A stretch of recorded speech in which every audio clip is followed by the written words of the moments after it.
Cadena 30, la televisión más abierta que nunca.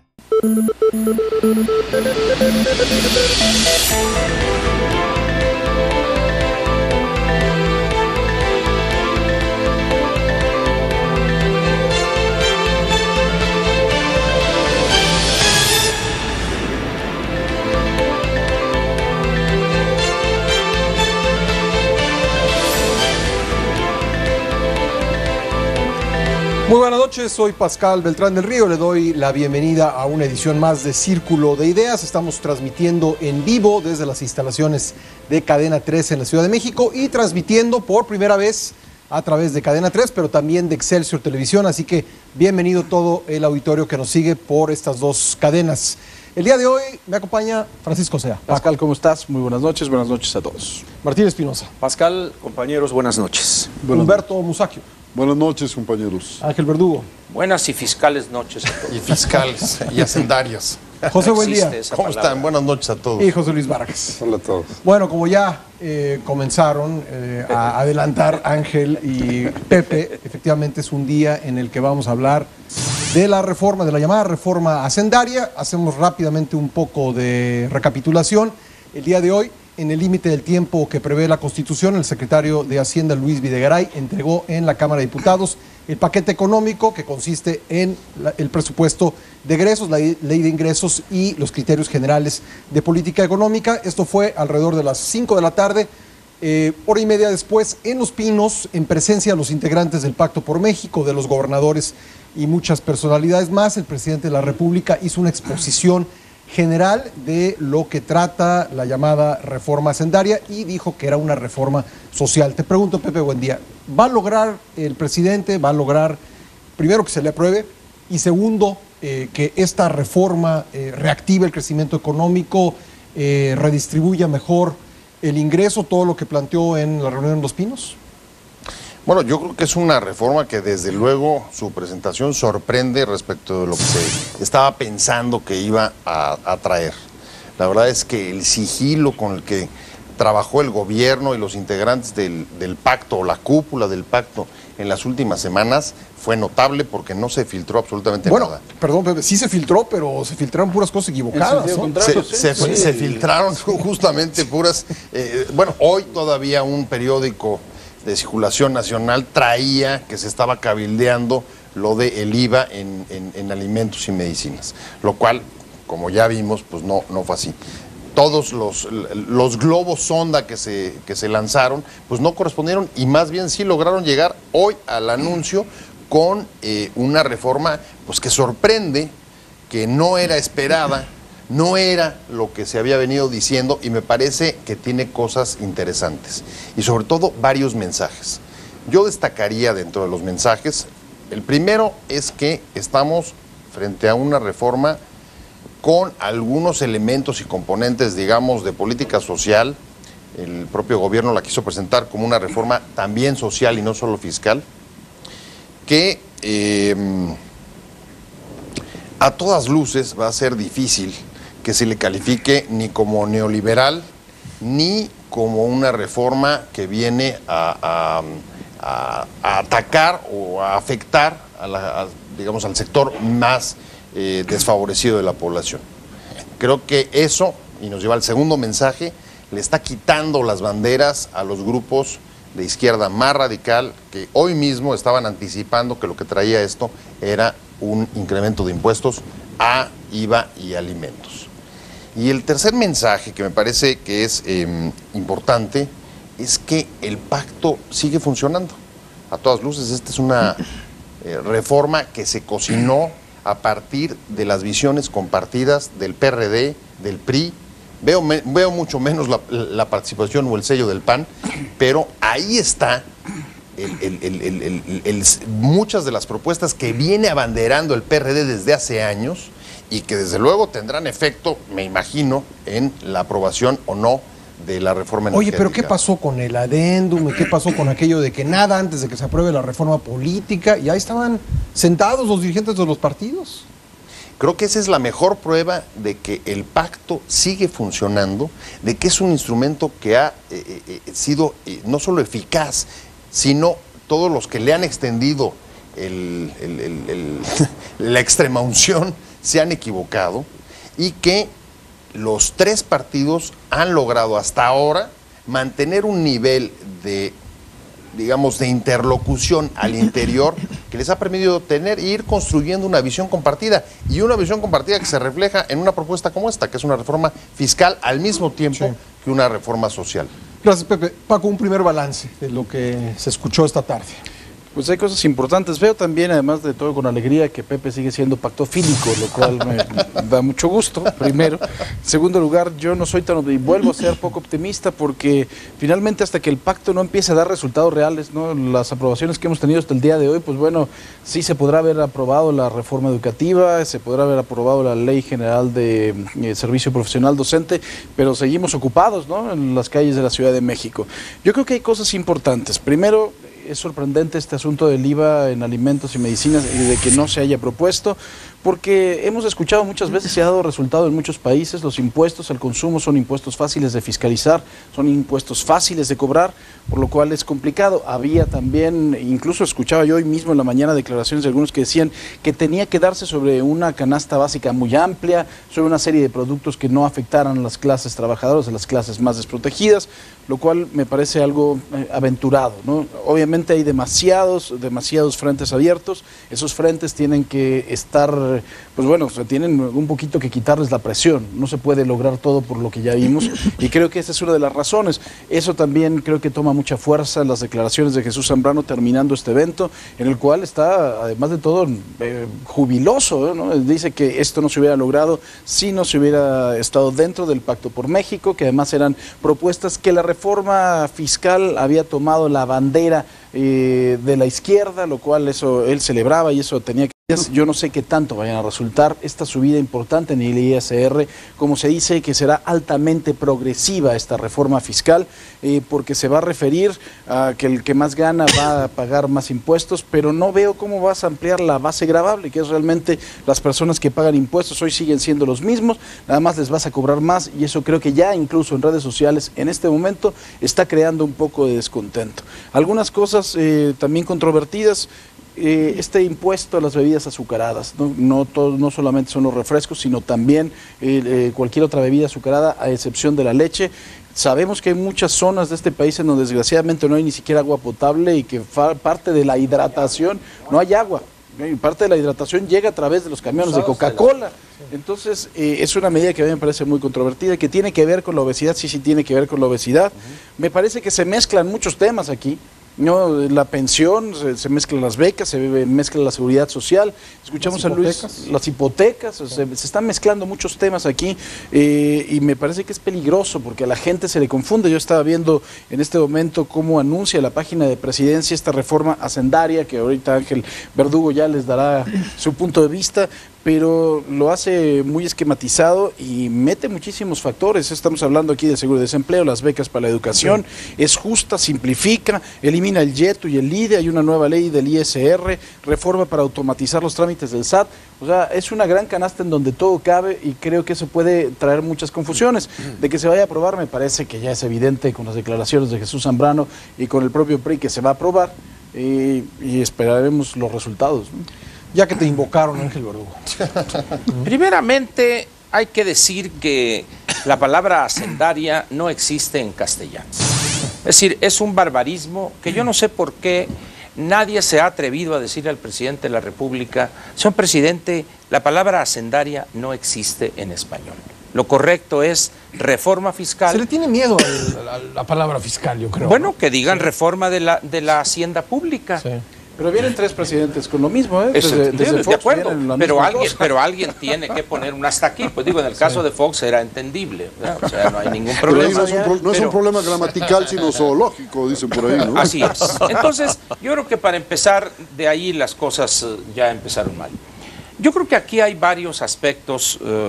A mí me gustaría primero, antes de entrar en tanto detalle, en la parte macro de esto que se ha dado en llamar, ¿no? De eso que se ha dado en llamar reforma, que yo no sé qué es, parece que es un licuado de muchas cosas, ¿verdad? Pero no es una reforma. Y vamos a ver por qué. Está el Estado mexicano prometiendo otorgar una serie de beneficios, ventajas y aquí sí ciertos privilegios, esto sí, cuando está en la peor de las situaciones en los últimos 15 o 20 años. O sea, el Estado mexicano difícilmente encuentro yo otra etapa, cuando realmente estaba pujante y era una fuerza, que hubiera prometido tanto, lo cual es evidente que esto no se va a lograr. Esto mucho va a quedar en palabras. Ahora, qué bueno que diga mi paisano Jesús Zambrano que esto se debe a ellos, porque cuando esto no resulte, cuando esto en pocos meses se vea su inviabilidad y que va a ser esto un sueño de opio, un sueño guajiro, ya sabremos a quién le vamos a reclamar. Sí, o sea, por ejemplo, no hay para pagar la pensión universal. Por supuesto que no hay. Sí. Bueno, hay varios documentos aquí que están alrededor de esto. Sí. Por ejemplo, ¿cómo propone Hacienda que va a crecer al 3.9% la economía en el 2014 cuando solamente un milagro hará que lleguemos al 1.2 o 1.3 este año? Que lleguemos al 2014. Bueno, ¿cómo es posible? Hay estimaciones ya en 0.5. Le pone en el... No, hay unos que están abajo del 1 ya. Por eso, sí, 0.5. Sí. Ah, 0.5, así es. Entonces dice uno... O sea, evidentemente alguien aquí no le quitó las semillas o alguna cosa ahorita que está tan de moda esto. Es decir, yo creo que además hay aquí en el aspecto macro de esto varias cosas que sorprenden. Dicen que ganó la izquierda. Yo iría, ahí sí precisaría. Yo creo que ganaron los que se oponen a un cambio completo en lo energético, en lo fiscal, etcétera, etcétera. El gobierno presume, y además los asistentes ahí, no todos, pero sí los gobernadores y lo que se ha dado en llamar clase política, cuando dice no aumentará el IVA en alimentos y medicinas, y se levantaron a aplaudir. Oye, esperen, pues si eso no es de ustedes, eso tiene toda la vida. Es decir, no le quitó el IVA. Así es. Entonces dice uno, bueno, ¿y estos de qué aplauden? Luego, hay otro detalle que no han reparado ustedes en él, es cuando dice... y se autoriza un déficit en las finanzas públicas del 1.5%. Sí, claro, para acelerar la economía. La experiencia es varia y además dura. El gasto público no acelera nada, nomás el dispendio y la corrupción. Nomás pregúntale a Obama y su política de intervención. ¿Me permites, por favor? Su mecha. ¿Me permites, por favor? Claro. Segundo, en este país nunca ha habido en la historia contemporánea un gobierno que haya frenado el déficit del gasto público. Una vez que empezaste con eso, olvídate. Entonces, eso que decían las finanzas públicas en equilibrio, señores, la defunción. Pero hay aquí varias cosas donde se castiga el trabajo duro, la ambición por mejorar. Cuando justifican el ajuste del IVA al 16% en las zonas fronterizas, se dice, para que esa zona que tiene un nivel de desarrollo más alto, etcétera, contribuya al menor. Ahora resulta que es un pecado tener un desarrollo más alto, pues entonces van a decir en los estados fronterizos, van a decir, oye, no me premies de esa manera. Sí. Luego, con lo que decía de las sodas, Paco, los refrescos junto con otros productos tienen lo que los economistas llaman una demanda inelástica. Se aumenta el precio y el producto se sigue demandando, se sigue consumiendo. En el caso de él, cuando dice que no hay agua, es cierto eso. Hay vastas zonas rurales del país donde el único líquido que puede ingerirse para saciar la sed son las sodas. Entonces, esto realmente es absurdo. Y termino la puntilla a la clase media, otros victoriosos, los de la CENTE. Cuando se lee uno el texto de justificación de la ley de ingresos, cuando eliminan, cuando le ponen IVA a la educación privada, dice, y esto que beneficia fundamentalmente a los que usan la escuela privada, están viendo el comportamiento de la CENTE y estos bandoleros, va a impulsar a decenas de miles o centenas de miles de padres de familia que van a hacer un esfuerzo sobrehumano para sacar a sus hijos de la escuela pública con todo lo que ello implica, y además lo van a tener que pagar con IVA. Y termino ya, esa tontería de eliminar la consolidación fiscal.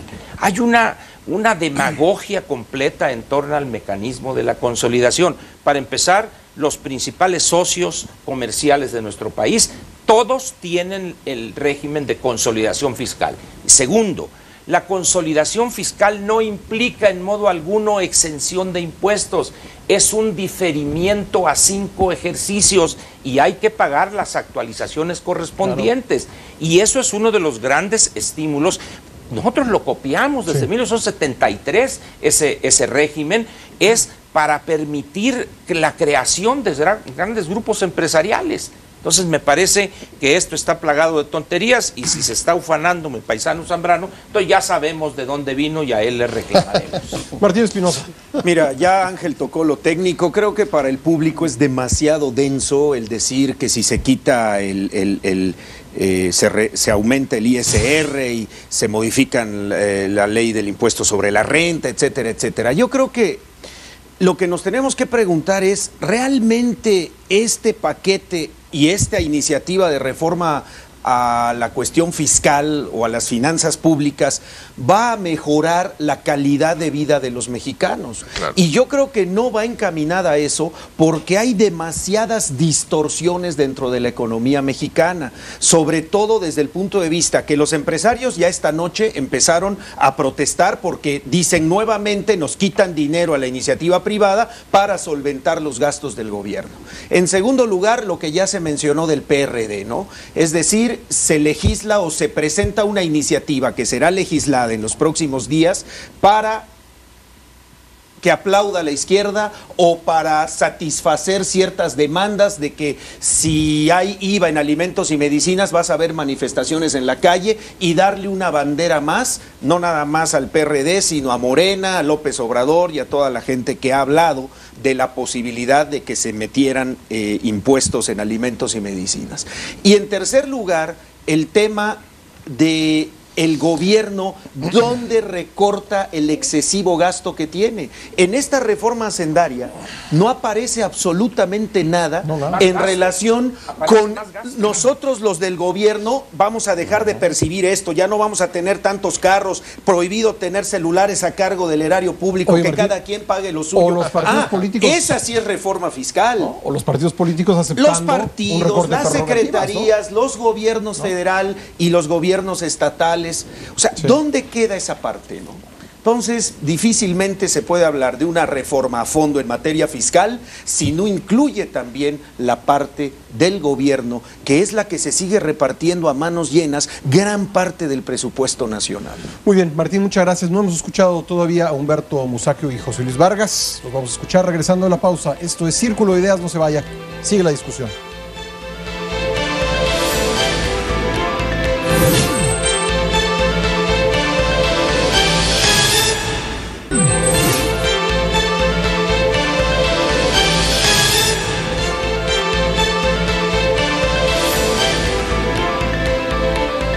Regresamos a Círculo de Ideas, estamos en vivo desde la Ciudad de México y estamos discutiendo la propuesta de reforma hacendaria que se dio a conocer hoy por parte del presidente de la República y el secretario de Hacienda. Humberto Musacchio, ¿cómo lo viste? ¿Qué puntos te parecen destacables? Bueno, me parece que hay que poner en el centro de nuestras convicciones en materia fiscal el hecho de que todos debemos pagar impuestos. Me parece que una sociedad donde los ciudadanos pagan impuestos es más exigente con sus gobiernos. Espero que esa hipótesis sea cierta. Yo creo que hay que pagar impuestos. El asunto está en cómo se distribuye la carga fiscal. Es un hecho que en México hay un pequeñísimo sector de la sociedad sobre el que recae, de un pequeñísimo sector de la gente que trabaja, vamos a ser más precisos. Mínimos, 5. Hasta si ganas 5 salarios mínimos no pagas. Si ganas muchísimos salarios mínimos tampoco pagas. No sé, me parece que aquí hay un problema serio. Y luego leí recientemente que la evasión fiscal se calculaba en cerca de $500 billion de pesos. Los gastos fiscales. La evasión, sí, lo que la gente no paga, los que deberían pagar no pagan. Bueno, entonces, ahorita veremos. Yo digo, bueno, ¿por qué Hacienda mejor no afina los sistemas recaudatorios y nos evita pagar más? Porque yo creo que el problema con esta reforma fiscal o con cualquiera otra es cuánto más vamos a pagar los de siempre. Yo creo que esa es la pregunta que nos debemos hacer. Supongo que esto se va a determinar más adelante, ya se va a poner en números, con más precisión el asunto. Y luego, una vez aprobada la reforma fiscal, hay que encomendarnos al santo de nuestra devoción, porque luego viene la miscelánea fiscal, que nos acaba de partir la cabeza, y eso es cada año. La legislación fiscal mexicana cambia de manera 2 veces al año, una vez cuando la aprueba el Congreso y otra cuando se publica la miscelánea fiscal. Y yo digo, ¿es conveniente para la estabilidad de un país, para mejorar el pago de impuestos, que esté cambiando la ley cada año? Yo tengo serias dudas, no creo que sea por ahí el asunto. En México es muy difícil pagar impuestos, ese es otro problema que tiene el fisco mexicano. A mí me cuesta mucho trabajo, yo tengo que pagar un contador, lo paga medio mundo. Gente que recibe apenas 5 o 6 mil pesos tiene que pagar un contador para poder presentar su declaración, a menos que se meta a estudiar toda la legislación fiscal a ver qué le toca. Bueno, y sobre eso creo que esta reforma no comprende.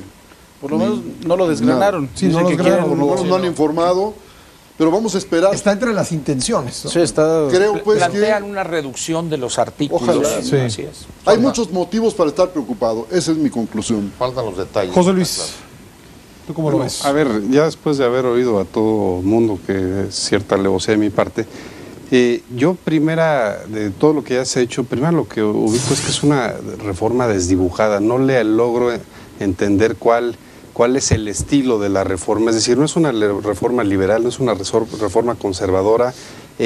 En México hemos tenido los últimos 20 años aproximadamente tradiciones de buenos economistas, pues el doctor Pedro Aspe, Guillermo Ortiz, Paco Gil, en fin, una serie de gente muy seria en esa materia que le ha venido dando a México una forma de hacer estas reformas fiscales y un estilo que sabemos por dónde. Ahora, perdón, pero al doctor Videgaray no entiendo cuál es el estilo que le quiso imponer a la reforma, y me parece que, lo único que hay claro que es, Bueno, se relaja la disciplina, ¿no? Claro, que había sido un sello, para bien o para mal, pero claro, había sido un sello. La única parte donde yo veo que puede ser el estilo es cuando confunden permanentemente, cuando se refieren a los objetivos o fines de la reforma y dicen que es una reforma social, educativa, Sí. con las asignaciones. Lo que quieren es recaudar más para asignar. Y eso me parece que habla de una pobreza en una teoría económica, y miren que no soy economista, pero pues hay distintas corrientes que ubican el tipo de recaudación para el tipo de gasto. En segundo aspecto, lo que aquí ya se ha dicho, pero creo que vale la pena reiterar, es decir, todo lo que tiene que ver con a lo que no está apostando esta reforma, que es gravísimo, es a no ampliar la base gravable con lo que desde hace 15, 20 años ya lo han dicho muchos economistas, es lo que se necesita. Y sí hay un retroceso importante, que es la famosa pérdida del IETU. ¿Por qué? Porque en 2008, cuando se entra en vigor ese impuesto, hay toda una campaña de grandes poderes económicos para tumbar ese impuesto.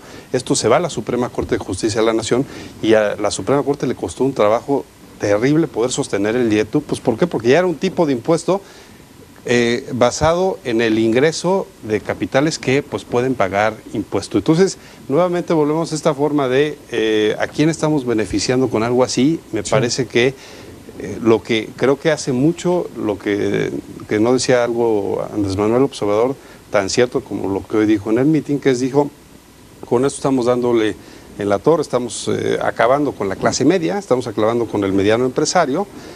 Y termino con un razonamiento que aquí se dijo. Me parece que si toda una reforma está enfocada en 3 partidos que opinan siempre lo mismo, en un tema tan sensible y tan ideológico como son los temas económicos y los temas de impuestos, me parece que entonces ya no tiene sentido tener un sistema de partidos. ¿Por qué? Porque si no hay una diferencia entre lo que piensa la izquierda, lo que piensa la derecha y lo que piensa un partido que nunca hemos sabido qué piensa, que es el PRI, es decir, a veces de izquierda, a veces de derecha, a veces de... No sabemos si piensa.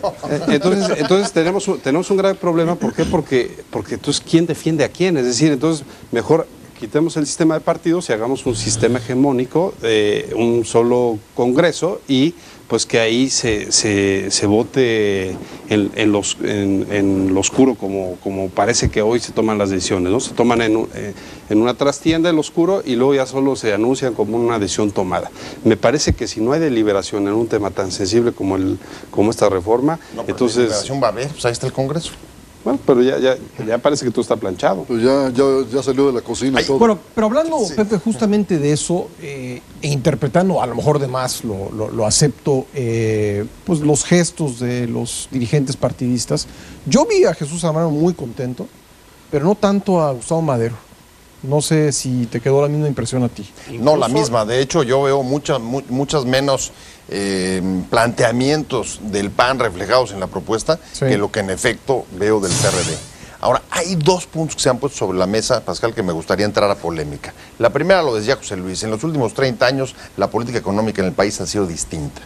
Yo creo que justamente lo del déficit es un cierto reconocimiento tácito de que la política de control del déficit público, tener la casa en orden, no ha dado los crecimientos que esperaban ni Pedro Aspe ni ¿Pero ha sido por eso ni ninguno de la ellos. falta de crecimiento? No, está clarísimo que hay distintos factores, pero uno es el paradigma que seguimos durante los últimos 30 años es tengamos la casa en orden y luego vender el crecimiento. Mantengamos el déficit público y vender el crecimiento. Y es clarísimo que eso no se ha cumplido. Por tanto, hay un reconocimiento tácito de que se puede incurrir en un pequeño déficit, como por cierto lo están utilizando otros países para salir de la crisis. Ahí está el plan de estímulos de Obama, que está a punto de retirar, pero que desde 2008 hasta ahora es lo que ha reactivado a la economía norteamericana. Y ahí entro al segundo punto entro al segundo punto de polémica, y es, Ángel Verdugo dice,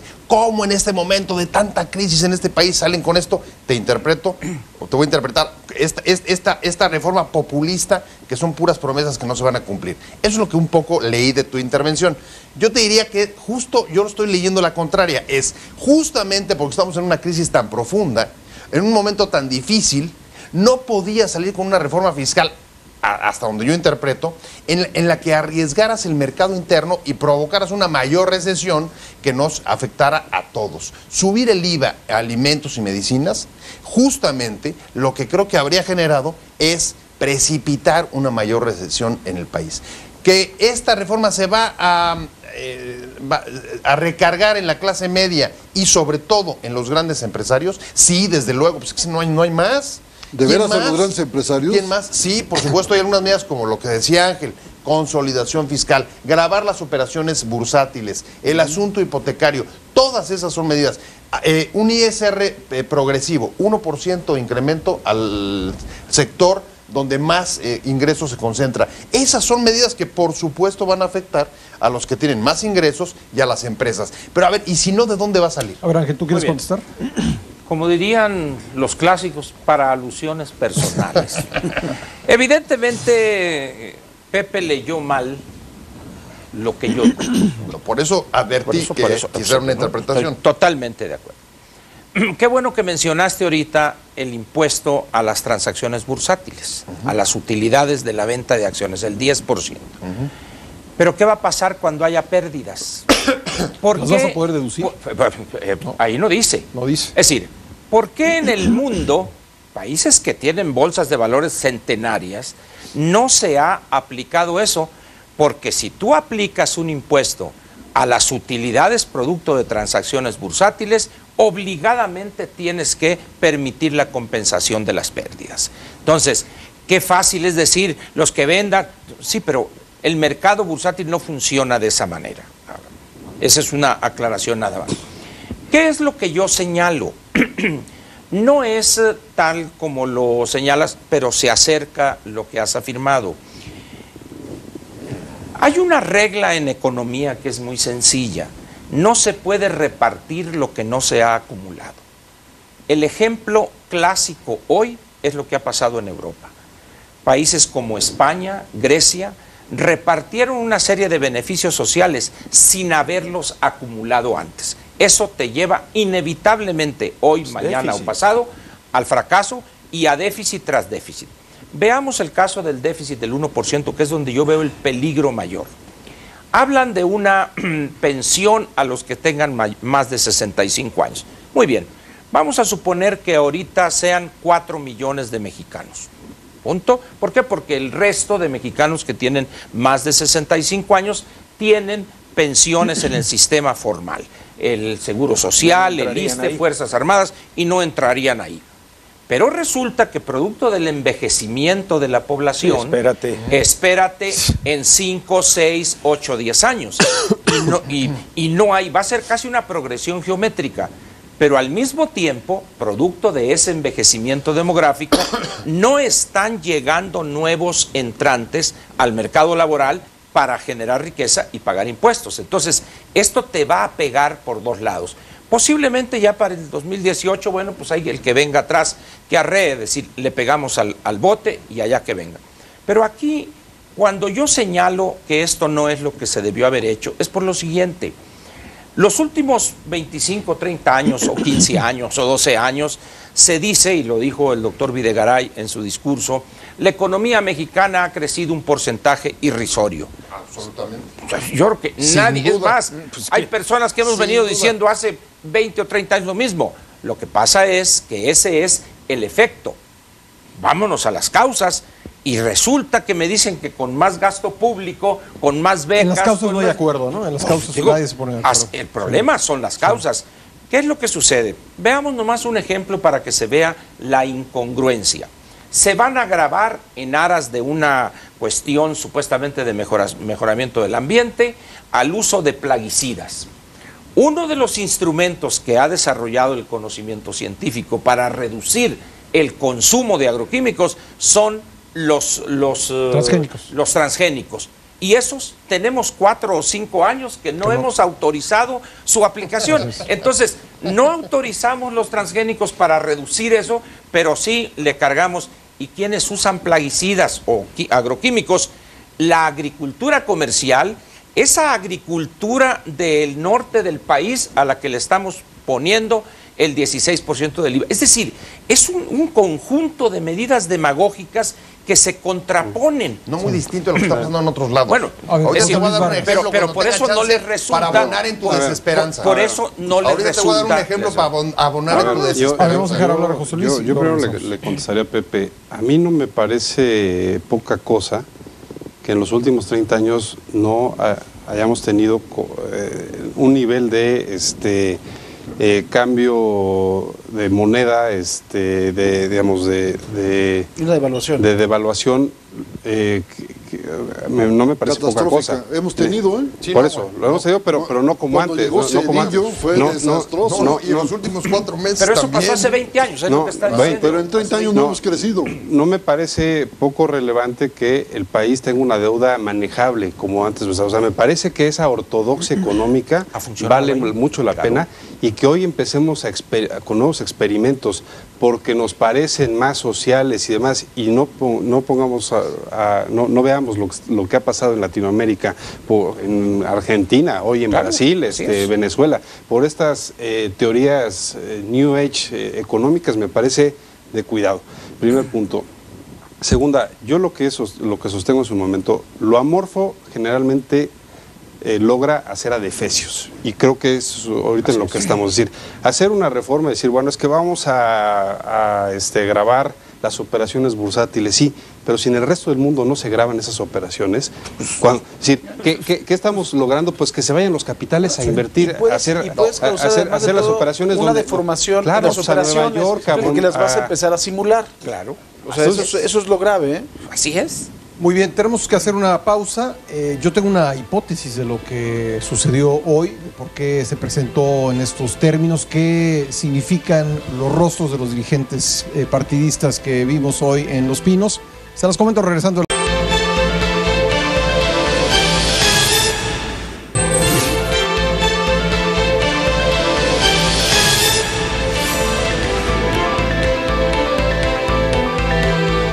Regresamos a Círculo de Ideas, estamos en vivo desde la Ciudad de México. Yo me quedé con la impresión al ver la presentación que hizo el presidente de la República y después las reacciones en las redes sociales de los perredistas y de los panistas que esta propuesta de reforma fiscal parece satisfacer mucho a la izquierda, y mi hipótesis es justamente porque espera el gobierno, espera el PRI que la izquierda pueda de esta manera apoyar la reforma energética, que es la que verdaderamente le importa al gobierno. Paco, o sea, ¿cómo lo ves? Yo estoy totalmente de acuerdo, ¿no? Dentro de todo este análisis que hizo Luis Videgaray de nuestro país, dio a conocer que solamente el 19% del Producto Interno Bruto viene de la recaudación tributaria, lo cual te dice que, bueno, es evidente que finalmente están de alguna forma pues bajando las manos en la reforma fiscal y saben que lo que le deja verdaderamente dinero a este país es el asunto petrolero, vamos a sacarlo y entonces podremos tener una bonomía. El problema y lo peligroso es que no está resolviendo temas, ¿no? Es que estás otra vez dejando para después un asunto que creo que también hemos ido pateando el bote durante años y años. Entonces yo estoy totalmente de acuerdo con tu teoría. Tu teoría yo creo que es totalmente cierta. Si reitero esa cifra, solamente 19% del Producto Interno Bruto viene de la tributación, pues tienes que sacarle de otro lado y dices, ¿sabes qué? La reforma fiscal no me parece tan interesante. Ahora, yo retomo el asunto del déficit porque veo que me encendió el asunto. Sí, el primero que recomendó que se endeudara en esa cantidad, porque es en el 1.4 ahorita la propuesta. 1.5% o sea, pasa del punto 4 al que se espera este año. O sea, un punto más, este año, 1.1. Es un punto más. El que recomendó que se subiera hasta el punto fue Carlos Slim, ¿no? Ah, sí, claro. Eso lo recomendó hace un par de años. Pero ya un par de años, en el sexenio anterior. En el sexenio de Felipe Calderón. Sí. Obviamente mucha gente se le echó encima. A mí me parece que es evidente, ¿no? La postura de Carlos Slim es un hombre que no ha hecho dinero por tonto, es una persona muy inteligente, pero también creo que de alguna forma con la cartera que tiene de empresas pues le beneficia mucho ese endeudamiento. Eso es muy claro. Yo recuerdo también en este país algunas épocas en donde con esas prácticas y las estupideces de dos personas, de Echeverría y de López Portillo, convirtieron a muchos mexicanos en pobres, ¿no? ¿Por qué? Por corruptos, porque finalmente, como bien decía Ángel, desgraciadamente creo que lo que le va a dejar dinero a este país en materia de recaudación fiscal es que tú puedas impulsar la competitividad, que puedas impulsar la productividad de este país. O sea, en el momento en que puedas tener más empresarios, que los empresarios puedan contratar más empleados, que puedan contratar más obreros, entonces en ese momento sí vamos a tener verdaderamente ya no un espejismo. A mí me preocupa mucho el gasto porque finalmente cuando las dependencias tienen más dinero, ¿no? Que ahorita que además sabemos que ni siquiera lo saben gastar, ¿no? Ese es un tema muy importante, pero el problema es que cuando las dependencias tienen dinero empiezan a gastarlo en corrupción. Eso es lo que me preocupa, ¿no? Ese es tema. Martín. Yo creo que en este caso el Partido Acción Nacional va a dar la batalla en el Congreso por el tema del déficit fiscal. Escuchábamos a Madero esta noche decir que es un gran error ampliar el déficit fiscal tanto para finales de 2013 como para todo el año próximo, para el 2014. Y los analistas del sector privado muy vinculados al panismo, por obvias razones, han insistido en eso, en que es un error ampliar el déficit fiscal porque al final lo acabamos pagando todos o la mayoría de los mexicanos. Y en el tema del PRD, bueno, pues es evidente que pesó más todo el tema de la presión social en relación al impuesto sobre alimentos y medicinas, cosa que por un lado, pues me parece, dentro de las manifestaciones que estamos viendo en las calles, me parece que de alguna forma pues sirve esa presión social, porque si no hubiera habido este tipo de manifestaciones previas, nos hubieran recetado el impuesto al valor agregado en alimentos y medicinas, aunque fuese diferenciado. O sea, de alguna manera sí hay una serie de rejuegos entre los partidos y por un lado, bueno, pues la izquierda pesó desde el punto de vista de echar para atrás ese impuesto que prácticamente ya estaba planchado, sobre todo en las reuniones que tuvo Gutiérrez Candiani con la presidencia, porque además estuvieron muy cerca. A mí me consta que meses atrás el Consejo Coordinador Empresarial estaba muy cerca del presidente de la República, cabildeando todo este tipo de cuestiones que iban a entrar dentro de la reforma que finalmente esta tarde ya se nos presentó a los mexicanos. Yo creo que son luces y sombras, tiene cosas que de alguna manera, bueno, pues ya se habían anticipado, otras no tanto, pero al final del día yo creo que sigue siendo una iniciativa como ya se dijo aquí, con muchos asegúnes y sobre todo que no define exactamente a dónde quiere llegar en cuanto al reordenamiento de la estructura financiera del país. Si les parece, comenzamos con una ronda de conclusiones. Humberto, tú. Creo que el gran riesgo, a partir de lo que dice Martín, es que esta reforma sea el parto de los montes, ¿no? Quiero agregar algo. Para la ortodoxia económica, efectivamente, debe haber déficit cero y una serie de medidas de este carácter que no muevan los indicadores. Hemos tenido 30 años de esa política y ha sido desastrosa. Ha habido devaluaciones, los ingresos de la gente cada vez compran menos, se distribuye peor la riqueza nacional. Yo creo que habría que repensar seriamente si esa política económica es la que le conviene al país. Este es el asunto, ¿no? Pepe. Dos observaciones muy rápidas. Lo primero, sobre el asunto del déficit. Si no lo vemos en el contexto internacional, puede no entenderse la medida. Hay un frenazo del crecimiento de casi todos los países emergentes. Al país no está llegando el dinero ni la inversión que se pensaba y es necesario reactivar la economía interna. ¿Cómo la vas a reactivar si no llega dinero de fuera y el comercio de los emergentes está sufriendo ¿Tú cómo te imaginas el gasto frenazo público reactivando la economía? Creo que hay que entrar a infraestructura. Creo que hay que hacer grandes obras de infraestructura. Creo que eso es lo que, como ha sucedido en otros lugares donde ha habido políticas, digamos, keynesianas, ha funcionado. Yo, por lo menos, estaría a favor de eso. Y el segundo tema es, a ver, el asunto del tipo de reformas que estamos sacando. Llevamos desde 97 urgiendo consensos, pidiendo que nos pongamos de acuerdo para sacar adelante cosas. La gran crítica es, aquí no salen porque nunca se ponen de acuerdo. Y hoy que estamos logrando que haya un instrumento que permita que se pongan de acuerdo, entonces nos parece que no es suficiente. Yo creo que hay que revalorar eso. Creo que el gran mensaje que hoy se está enviando, incluso voy a tu hipótesis, Pascal. A ver, la hipótesis de si se incorporó la visión del PRD en lo fiscal, porque es una manera de incorporarlo en la energética, pues me parece como bastante normal dentro de un proceso de negociación. ¿Cómo vas a hacer reformas sin negociar? Con la situación explosiva del país, ¿no? Sin duda. Entonces, creo que más que descalificarlo, me parece que es un elemento que nos hace saber que de ahora en adelante en un país plural donde hay distintas fuerzas y visiones, necesitas mecanismos que puedan integrarlas y a lo mejor no va a salir lo que una quisiera imponer, pero hay justamente un avance y pueden salir reformas que en todo caso van a ser negociadas. Ángel. Rápidamente, yo creo que el gran problema aquí de tomar la situación de México y compararla, al menos en la cuestión del déficit, con otros países, sea Estados Unidos o España o algún otro en Europa, no Grecia, por supuesto, que eso es una tomada de pelo ya como país, es querer comparar peras con manzanas. El gran problema de México con sus crisis, con el gasto público corrompido hasta el tuétano, o sea, difícilmente se puede comparar con otro país. Los pesos y contrapesos en otros países no los tenemos aquí. Bueno, en relación con festinar que se pongan de acuerdo, yo creo que el problema no es denostar el que se pongan de acuerdo, contrario a si estábamos pidiendo durante muchos años eso, no.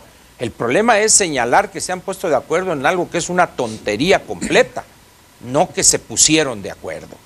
Porque al final de cuentas en este país le han hecho más daño los ignorantes, para no utilizar otra palabra, y cuando digo ignorantes lo digo en el sentido de que desconocen realmente lo que ha pasado en el mundo en materia de cambio estructural en los últimos 50 o 60 años. Ahorita daban el ejemplo del caso de los impuestos a operaciones bursátiles, pero hay un largo rosario de cosas que han cambiado.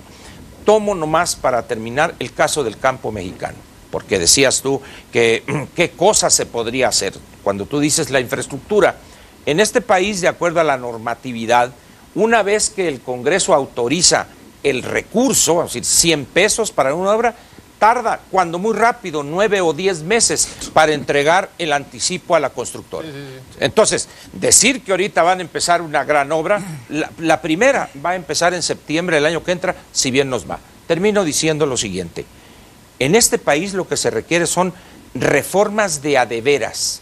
En este esquema casi de ópera bufa del Pacto por México, ¿Alguien ha hablado realmente de quitar de una vez por todas los obstáculos que tiene el campo mexicano para que pueda llegar capital y tecnología con elementos que vienen en algunos casos de la ley Lerdo de 1856? Es que luego son los mitos. Ah, bueno. Tú abres para que llegue el dinero, pero luego el dinero no llega aunque abres. Así es. ¿Por qué Brasil tiene esa potencia en materias primas? Porque no tiene ni el caballo blanco de Zapata, ni las limitaciones a la pequeña propiedad, que aquí le llamamos, Sí. y Argentina lo mismo. Y ese es el gran problema. José Luis. A ver, a mí me preocupa que me da la impresión que esta es una reforma fiscal, hacendaria, como lo quieran llamar, llena de varios absurdos, que para empezar me escandaliza ver que pongan al señor presidente de la República dando un mensaje diciéndolos y que no tenga un cuidado detrás diciendo, oiga, esto que ustedes tienen es un absurdo. Es decir, ¿cómo pensar que una reforma fiscal va a acabar con la obesidad a través de disminuir el uso o grabar Subirle el precio a la Coca-Cola. a la Coca-Cola o a las bebidas, ¿no? Me parece que ahí están absurdos clarísimos, ¿no? Segunda, me parece que esta reforma no está cumpliendo dos principios fundamentales que tiene que haber una reforma hacendaria, que es el principio de proporcionalidad y el principio de equidad distributiva. Me parece que no lo hay. Un ejemplo claro es la reforma al que el aumento de impuestos a las hipotecas, ¿no? ¿Por qué? Porque las hipotecas a quien está afectando es a la clase media, que es quien empieza a tener posibilidad de comprar su pequeña casa, Entonces, y lo que no entendemos es que todo país exitoso económicamente, de grandes capitales, sino a propiedad privada de la clase media. De millones. Y al no apostarle a la base gravable, a aumentar la base gravable, pues creo que no vamos a avanzar mucho. Martín. Independientemente de la influencia internacional que tenga sobre el modelo mexicano de crecimiento y de desarrollo, yo creo que el modelo ya se agotó. Entonces, si tú sigues haciendo variaciones con respecto de un modelo agotado, el problema nunca lo vas a corregir y nada más son pegotes sobre pegotes sobre pegotes y no solucionas el problema de fondo. Ya el modelo en México demostró que ya se agotó porque cada año se siguen generando pobres, cada cierto tiempo se recauda menos cantidad de dinero, la economía mexicana con respecto de los países de la OCDE ha retrocedido muchísimo y vamos, finalmente, si tú haces variaciones fiscales dentro del modelo que sigue siendo el mismo, pues los resultados van a seguir siendo los mismos. A lo mejor logras hacer frente un poquito al tema del hambre, al tema de la recaudación o a mayores o menores impuestos, pero el problema de fondo es que el modelo ya no funciona, pero seguimos aplicando ese mismo modelo. Paco, para concluir. Hay poco tiempo y yo quiero nada más hacer varias acotaciones. El asunto del impuesto a las transacciones bursátiles, financieras, me parece un problema importante. Menos mal que es una bolsa de valores chiquita, que el 30% de las acciones es de una misma persona, lo cual es una maravilla, entonces no tenemos tanto problema, pero vas también a impulsar a que pueda haber distorsiones, de verdad, o sea, que puedas manipular las empresas, o que además de todo saquen sus acciones y se vayan a Nueva York y dejan de estar operando aquí en México, ¿no? Eso es uno de los problemas. Otra de las cosas, tú hablabas de que ya se pusieron de acuerdo para hacer cosas. Me parece muy bien, me parece además de todo que eso sí hay que celebrarlo, pero ya cuando se pusieron de acuerdo, ya hicieron las cosas y luego cuando hay 100,000 personas que no están de acuerdo, entonces nos tienen que poner a todos de cabeza, es nada más pregunta, ¿no? Ya se pusieron de acuerdo. Hasta el mismo Zambrano dice, señores, no permitan que cierren la calle, no permitan que cierren el aeropuerto, y lo siguen haciendo. Entonces, ¿para qué se ponen de acuerdo? Si alguien va a tener los pantalones de lo que se pusieron de acuerdo, llevarlo a la práctica, sin que haya sangre, sin que haya muertos, sin que haya chichones, ni lo que quieran, pero que lo hagan, Dios, por piedad, ¿no? Sí, o sea, tu recomendación es no aflojen. Pues sí, Para decirlo claramente. por decir otras cosas. Muy bien, ha sido todo por hoy. Esto, como ustedes ven y seguramente sabrán, pues apenas comienza, apenas arranca este periodo de sesiones del Congreso que va a ser muy intenso con todas estas reformas como la que hoy hemos estado discutiendo.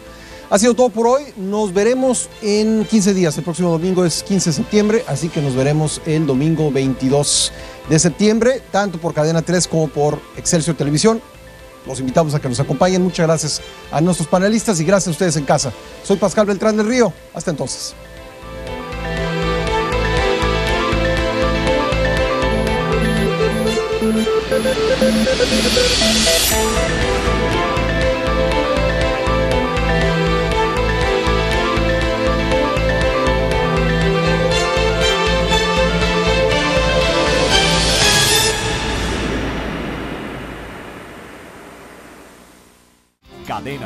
la televisión más abierta que nunca.